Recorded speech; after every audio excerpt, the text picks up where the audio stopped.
Hello, you guys, and thank you so much for tuning into my channel.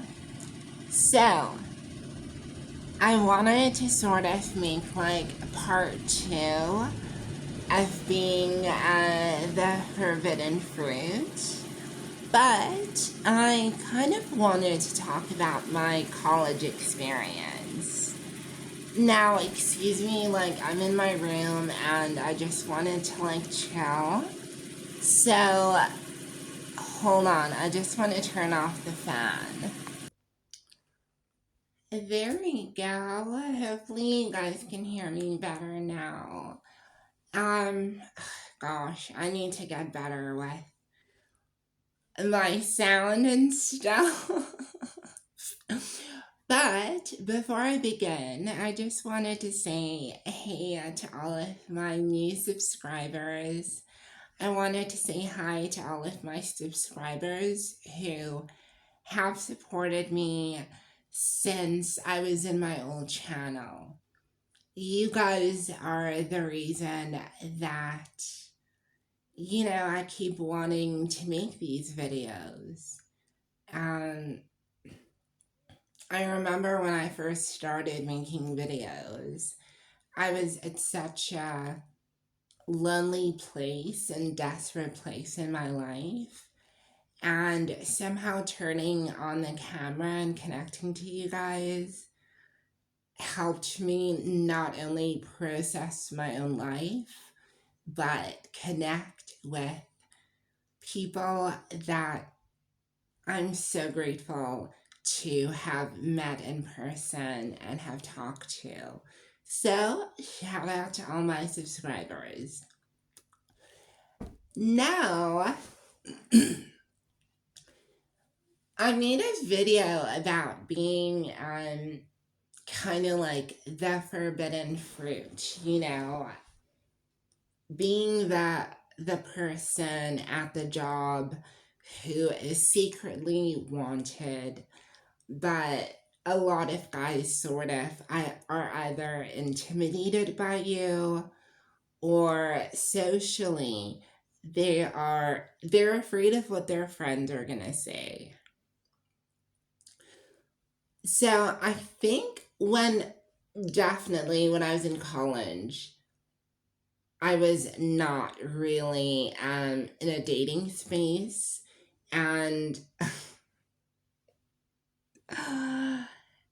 I was more focused, like, okay, this was me in college. I was a peer helper. I was the president of the Tourism Society. I was an orientation buddy. I came second. Was I second or third? I think I came out third in my field of study in my first year. And also, I was busy with therapy. So even though, like, I was hooking up and stuff, I wasn't necessarily looking for a boyfriend. And definitely when I transitioned and people started acting differently, I almost went into like hermit mode. And I definitely was not hooking up. So let's go back in time. Come lie down with me. Come. So, I was cleaning my room, so excuse that. Let's go back in time and let's go back to when I was doing my final year of college. So, in your final year of college, you often, hold on, you often have to do your thesis, right? So, I was studying tourism and I had to do my thesis on the Ironman triathlon in Port Elizabeth. And the person that I ended up partnering up with, we are gonna call him Anele. That boy, though. Oh my gosh. To this day, let me sit back up. To this day, Anela is someone who I not only look at for inspiration, he will always be one of my closest friends. Now, in 2014, I was doing my final year. And at that point, I was living as Christabel. My name was changed, and I was going through this really awkward phase. Now, a lot of my friends really rallied around me in support, and Anele, the guy I was working with, doing my thesis study with, he was such a sweetheart. I think because I'm in Cancer and he's a Pisces, we naturally connected at an emotional and intellectual level. This boy, like, he pushed me academically in ways that I thought that I could never be pushed. We would meet up every single day and spend hours together. Now, my nickname in college was Bella. And, whenever we would talk, people would stare and be like, wait, are they a couple? Because he was very affectionate towards me. Like, he would hug me, he would put his arms around me. He was just a really sweet Piscean man. Now, I remember there was a friend of mine. We're going to name her Hope. And Hope had seen my entire transition.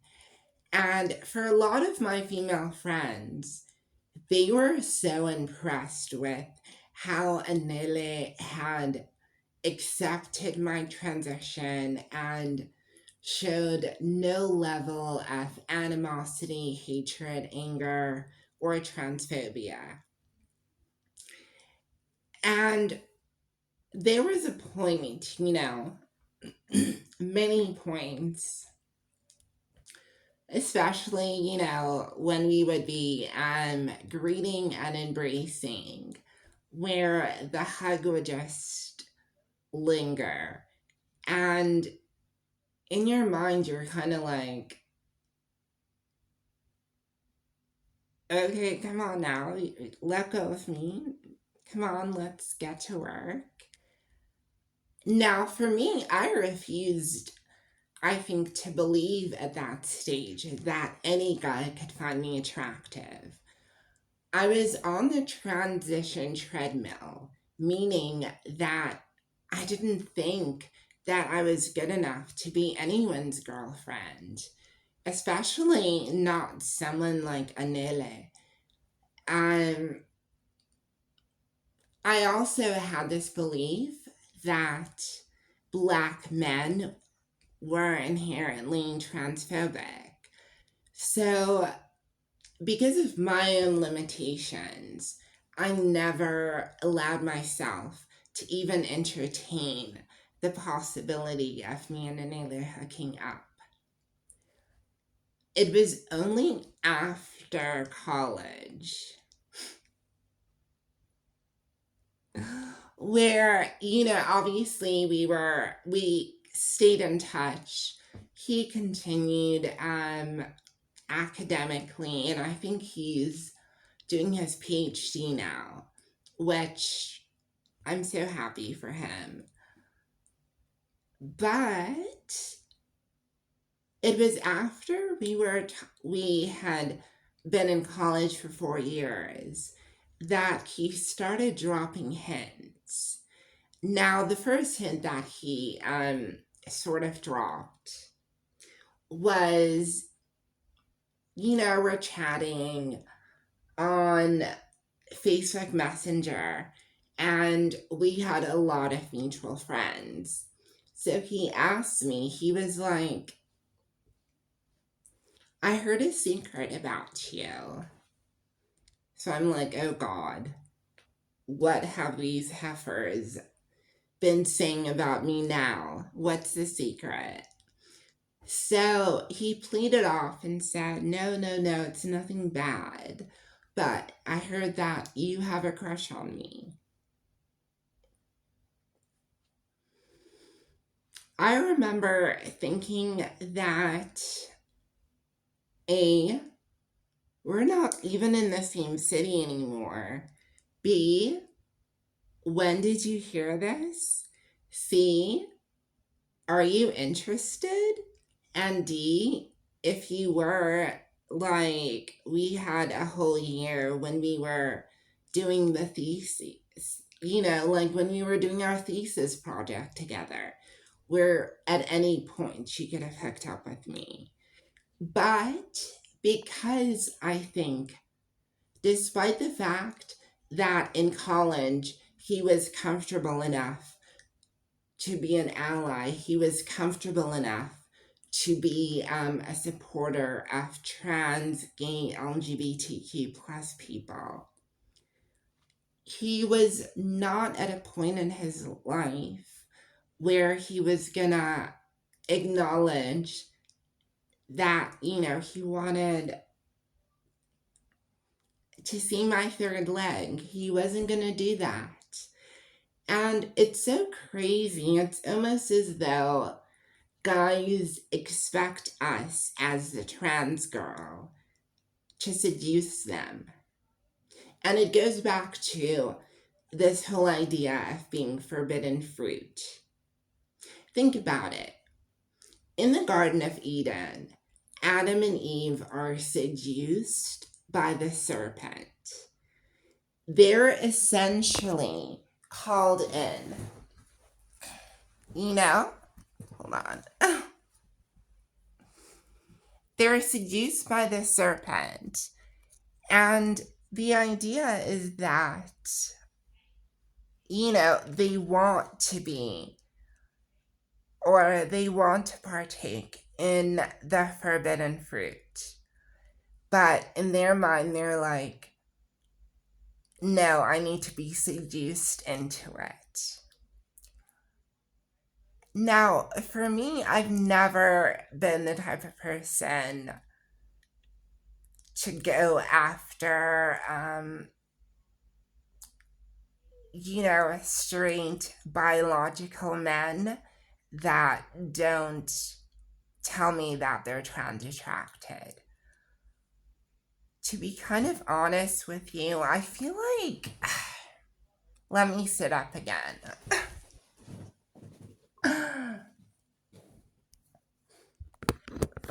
Hold on. So the reason for me that I feel like I don't want to be hitting on guys that are 100% straight, only into cis women, is threefold. Number one, why on earth would I take a guy who is obviously the counterpart for a biological female away from her? He wants, the pussy, and I don't have that. So let him be with someone who has that. Number two, there are enough trans attracted guys that will actively seek me out and have no issue seeking out the forbidden fruit. So I don't have to seduce anyone. The only thing I have to do is post a picture and the messages come in. Number three, So do you think someone that you believe is 100% straight is inherently wrong? Trying to trick someone into either homosexuality or a relationship with a trans woman, I don't know, like it just, it's silly. Let them choose you. So,